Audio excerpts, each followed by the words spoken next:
Here's what every musician should know about hand health. How to keep your hands healthy and injury-free so you can enjoy a long, vibrant, expressive, creative career as a musician.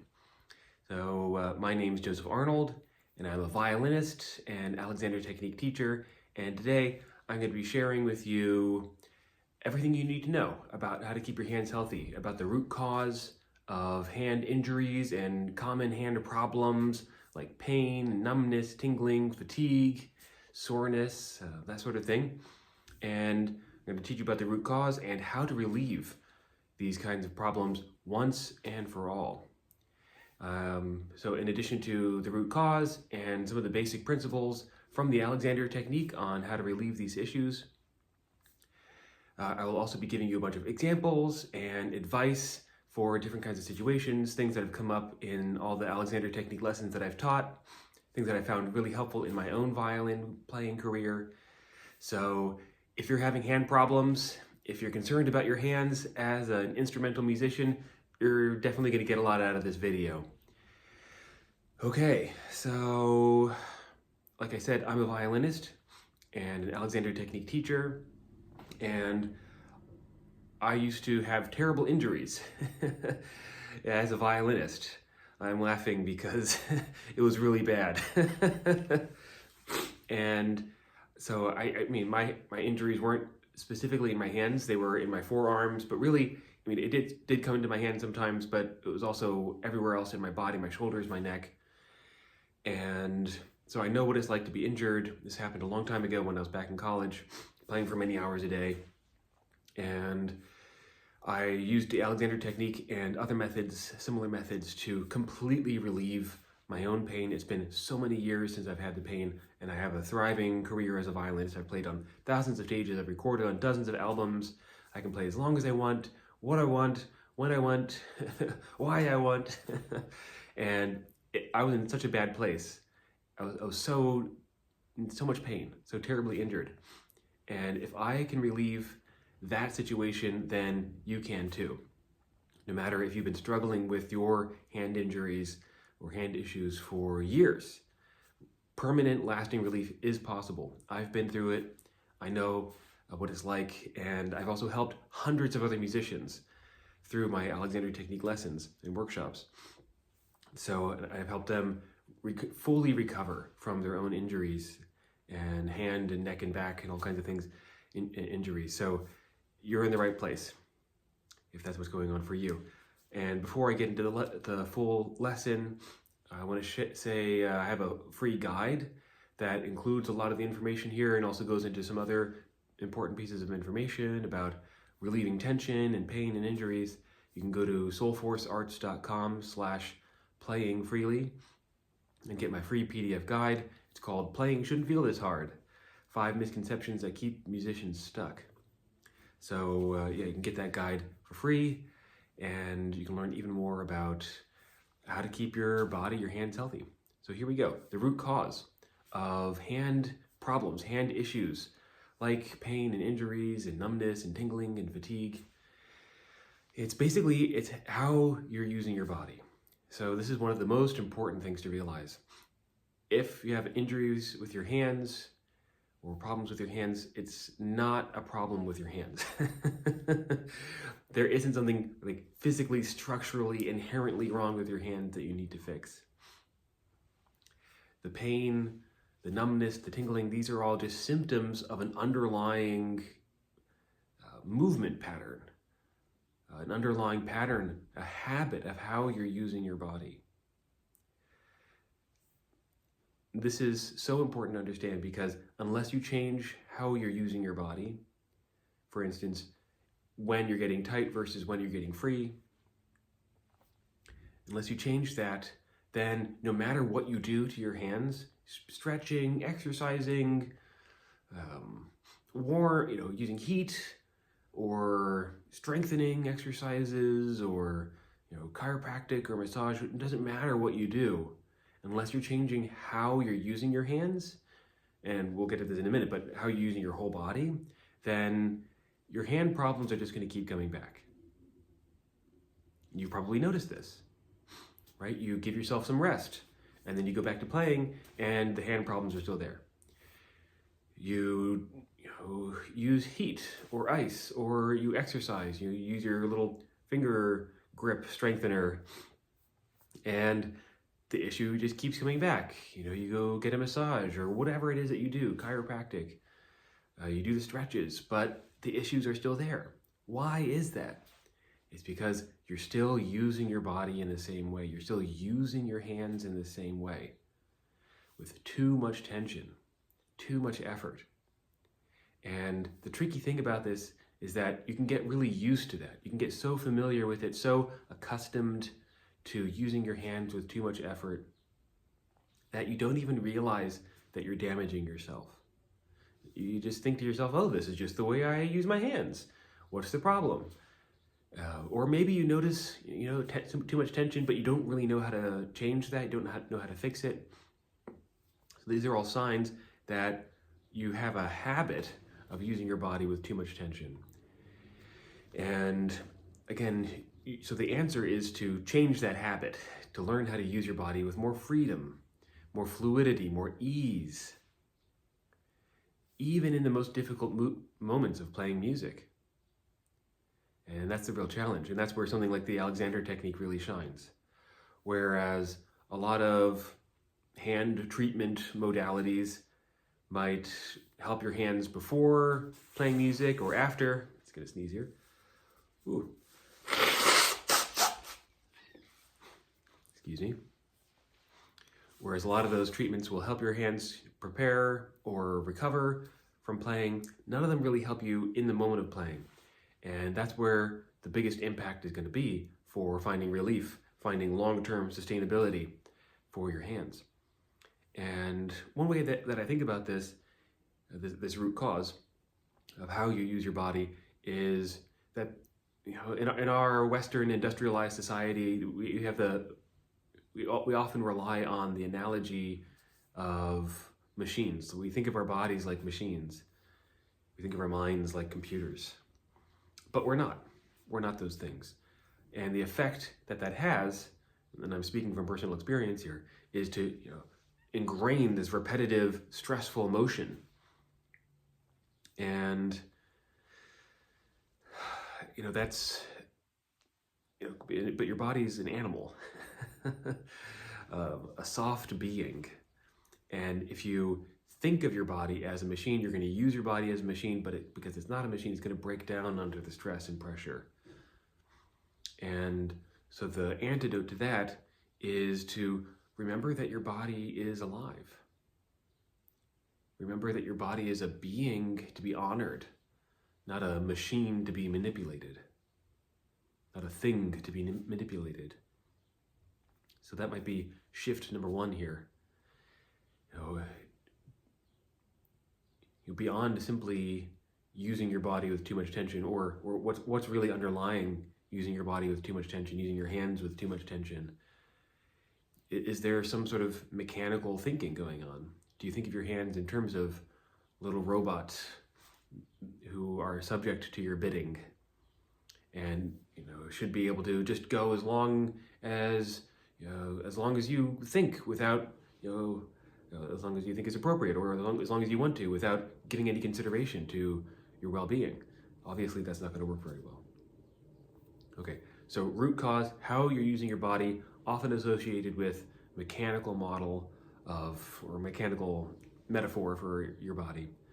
And the antidote for that is to learn how to use your body with more ease and think of your body as being alive, a living being with its own needs and values and feelings and all that.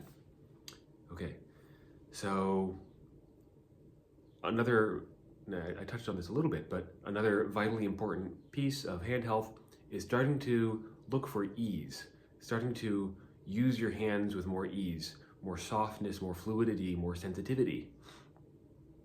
All right, so to the whole basis for numbness and tingling and ongoing injuries, fatigue, is your muscles are getting worn out, right?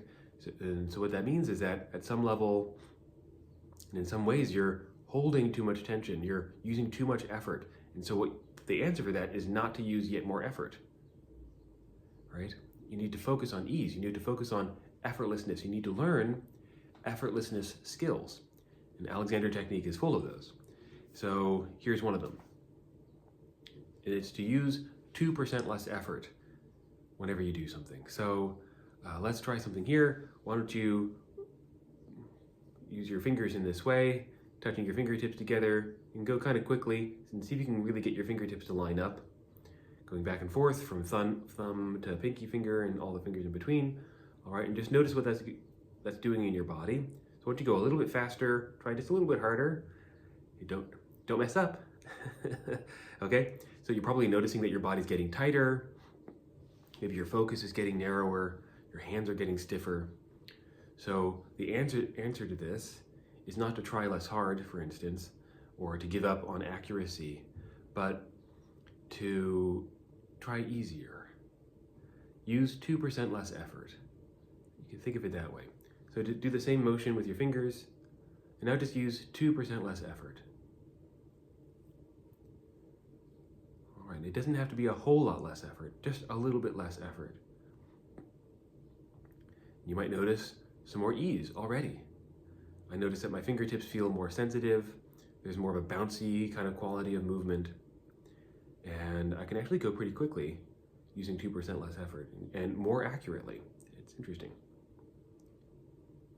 So this is one of the biggest unlearnings is instead of relating to playing music through an idea like more effort equals more effectiveness, you really need to rein back on the amount of effort that you're using. So try that this week. Use 2% less effort in your playing. Whatever you're doing, whether you're practicing your scales or you're doing your warm-ups or playing a concerto or improvising, whatever it is that you're doing, just use 2% less effort, especially at those moments of greatest challenge. When you're playing something fast or awkward or new, somehow difficult, use 2% less effort. And let me know what happens in the comments below. All right, so ease, and then another fundamental shift that is so crucial to understanding hand health is that your hands are connected to the whole rest of your body. So hold on a minute, I'm gonna grab something here. Forgot to get this before I started rolling, but maybe you've seen one of these before. It's called a tensegrity dodecahedron.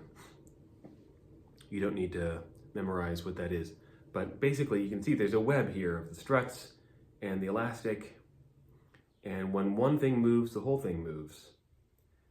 So it's a web. Your body is the same way. It's just like your shirt. You pull on your shirt, your whole shirt moves. And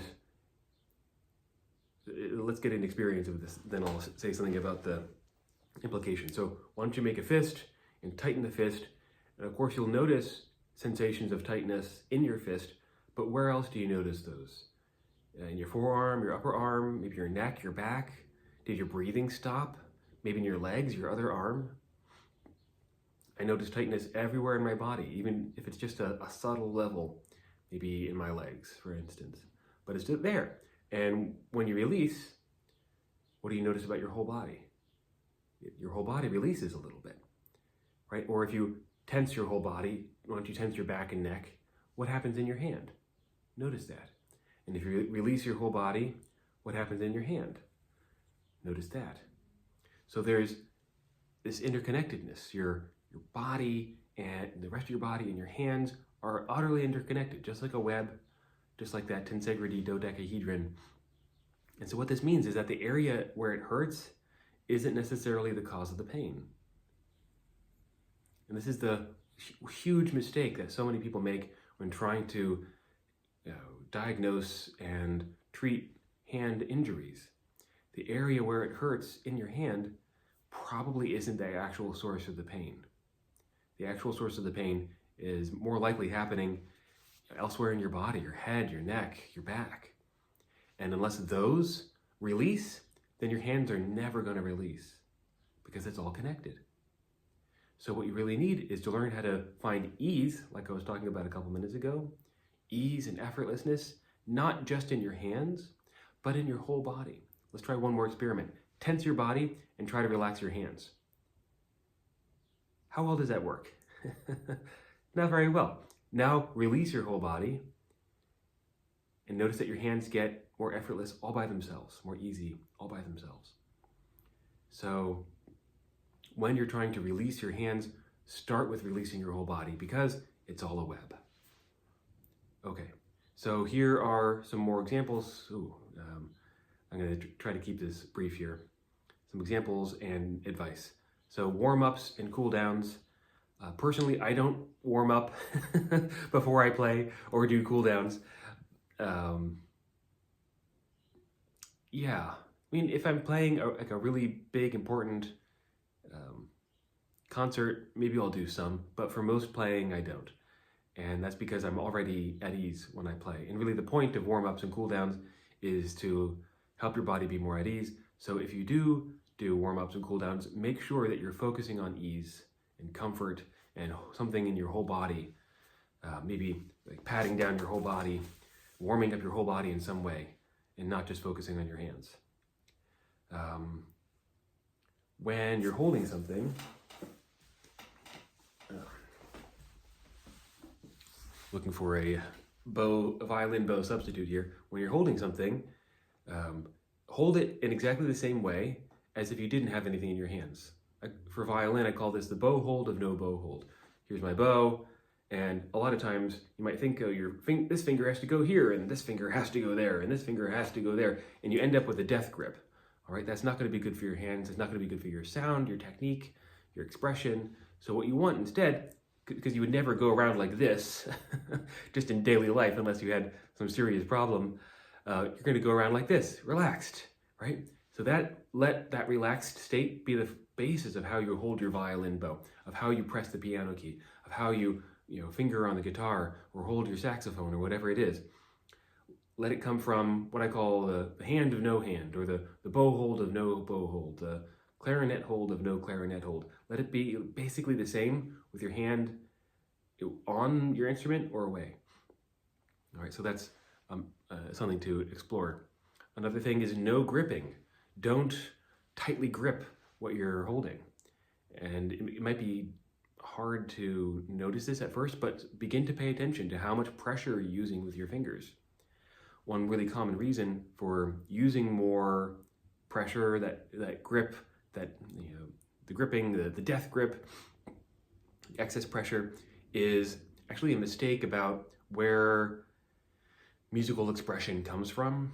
A lot of people subconsciously think that musical expression comes from more effort. They put more effort into their music, and then somehow that's supposed to make their music more expressive. This is what guitar face is about. People squinting and squeezing as they're playing their guitar licks. It's not actually helping you become more expressive. It's actually hindering. All that muscular tension is just interference. So instead of using more effort, instead of squeezing to bring expressive power, you can think of listening for that expressive power. So guiding your playing more from a place of listening is going to be very helpful. And you might think, well, how does that affect playing? How does it affect hand health? You just try it, just experiment. When you're gripping less, of course, that's going to be better for your hands. And the best way to guide your playing is from listening rather than from effort. So you could try that. So, and when you have an injury, the best thing to do is to lay off for a while, to rest. And how do you build back up? Don't do it in a mechanical way, like, oh, one day I'm going to do 1 minute of playing, 2 minutes of playing the next day, 3 minutes of playing the next day. Because if you're still using your body in the same ways, with that habit of tension, then you're just going to be building your tension back into your playing. And what you want to do in that period of rest is to recalibrate your body to effortlessness, so that when you play, you are relearning how to play your instrument from a place of effortlessness. And I know that can sound like a lot, but it's so important to be able to do that. An injury is an invitation to relearn And this is not starting from zero, but it's relearning how to play your instrument in a way that includes what's most meaningful. Because ease and flow and aliveness and genuine, authentic creativity, your soul force, this is what makes playing music meaningful.